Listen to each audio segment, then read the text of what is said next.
Hello دوستوں،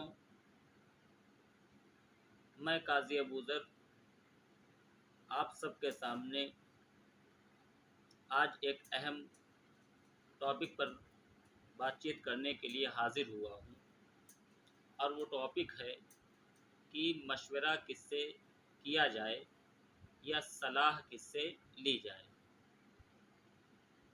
پر اس سے پہلے میری آپ سب سے گزارش ہے کہ میرے چینل ابوذر قاضی آفیشیل کو سبسکرائب کر لیجئے اور گھنٹی کے بٹن کو بھی دبا دیجئے تاکہ میری آنے والی نئی ویڈیوز کے نوٹیفیکیشنز آپ کو ترنت مل سکیں۔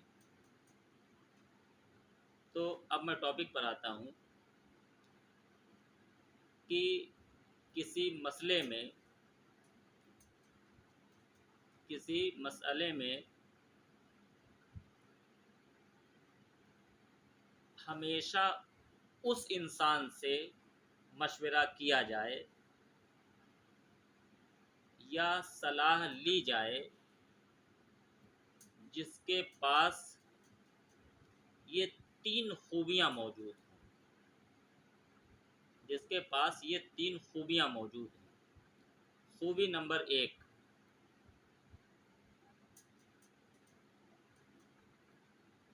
کہ آپ جس سے مشورہ لے رہے ہیں یا مشورہ کر رہے ہیں اس انسان کے دل میں اللہ کا خوف ہو۔ اس انسان کے دل میں اللہ کا خوف ہونا لازمی ہے کہ وہ انسان اللہ سے ڈرے۔ خوبی نمبر 2، وہ انسان آپ کا خیر خواہ اور ہمدرد ہو۔ یہ دوسری شرط ہے۔ اور خوبی نمبر 3، کہ آپ جس انسان سے مشورہ لے رہے ہیں اس انسان کے پاس آپ کے مسئلے سے ریلیٹڈ فیلڈ کی جانکاری ہو۔ اگر آپ کسی انسان سے مشورہ کرنے سے پہلے ان 3 باتوں کو اپنے ذہن میں رکھ کر چلیں گے تو یقین جانیے آپ کو ہمیشہ مشورے سے خیر اور بہتری حاصل ہوگی۔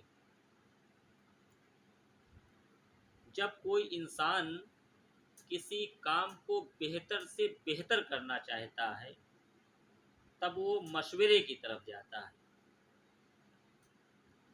مشورہ دینا اور مشورہ لینا ایک ایسا عمل ہے جس سے آپسی انسانی رشتے کو مضبوطی ملتی ہے۔ مشورہ دینا یا مشورہ لینا ایک ایسا عمل ہے جس سے آپسی انسانی رشتے کو مضبوطی ملتی ہے اور انسان آپس میں ایک دوسرے کی اہمیت کو اچھی طریقے سے سمجھتا ہے کہ ایک انسان کی دوسرے انسان کی زندگی میں کیا اہمیت ہے، یا اللہ نے جو بندے پیدا کیے ہیں ان بندوں کا آپس میں کیا جڑاؤ ہے۔ اور نتیجتاً مشورہ دینے اور مشورہ لینے کا نتیجہ یہ ہوتا ہے کہ قوم انسان، جو انسانوں کی قوم ہے یہ،